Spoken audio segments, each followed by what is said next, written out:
ರಾಜಧಾನಿ ಬೆಂಗಳೂರಲ್ಲಿ ಸದ್ದು ಮಾಡಿದ ಬಿಟ್ಲು ಶಿವ ಕೊಲೆ ಪ್ರಕರಣವು ರಾಜಧಾನಿಯಲ್ಲಿ ಸಾಕಷ್ಟು ಸಂಚಲನ ಸೃಷ್ಟಿಸಿತ್ತು.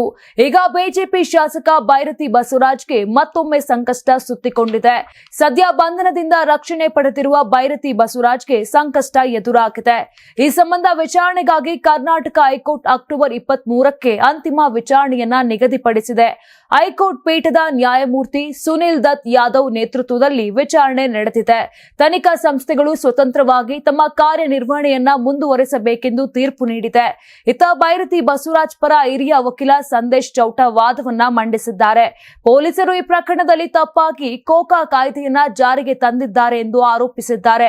ಸಂಘಟಿತ ಅಪರಾಧಕ್ಕೆ ಮಾತ್ರ ಕೋಕಾ ಕಾಯ್ದೆ ಜಾರಿಗೆ ತರುವಂತೆ ಇರುವ ಕಾರಣ ಮಧ್ಯಂತರ ರಕ್ಷಣೆ ತೆರವುಗೊಳಿಸಿದ್ರೆ ನಿರೀಕ್ಷಣಾ ಜಾಮೀನು ನೀಡಲಾಗುವುದಿಲ್ಲ ಎಂದು ಹೈಕೋರ್ಟ್ಗೆ ಮನವಿ ಮಾಡಿದ್ದಾರೆ.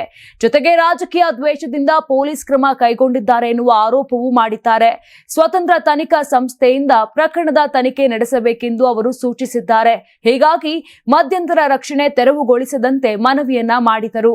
ಇನ್ನು ಬೈರತಿ ಪರ ವಕೀಲರ ವಾದಕ್ಕೆ ಎಸ್ಪಿಪಿ ಬಿಎನ್ ಜಗದೀಶ್ ಆಕ್ಷೇಪ ವ್ಯಕ್ತಪಡಿಸಿದರು. ತನಿಖೆಗೆ ಹಾಜರಾದ ವೇಳೆ ಬೈರತಿ ಬಸವರಾಜು ಸುಳ್ಳು ಮಾಹಿತಿ ನೀಡಿದ್ದಾರೆ. ಅವರನ್ನು ಬಂಧಿಸಿ ವಿಚಾರಣೆಗೆ ಒಳಪಡಿಸಬೇಕಿದೆ. ಈ ಪ್ರಕರಣದಲ್ಲಿ ಹಲವು ಸಾಕ್ಷ್ಯಗಳನ್ನು ಸಂಗ್ರಹಿಸಲಾಗಿದೆ ಎಂದಿದ್ದಾರೆ. ನೀವು ಸಣ್ಣ ಆಗ್ಬೇಕಲ್ವಾ? ಅದು ಒಂದು ಉತ್ತಮ ಆಹಾರದಿಂದ ಸಣ್ಣ ಆಗ್ಬೇಕಲ್ವಾ? ಪ್ರತಿದಿನ ನಮ್ಮ ಜೀನಿ ಸ್ಲಿಮ್ ನ ಯೂಸ್ ಮಾಡಿ ಯಾವುದೇ ಸೈಡ್ ಎಫೆಕ್ಟ್ ಇಲ್ದಂಗೆ ನೀವು ಸಣ್ಣ ಆಗ್ತೀರಾ.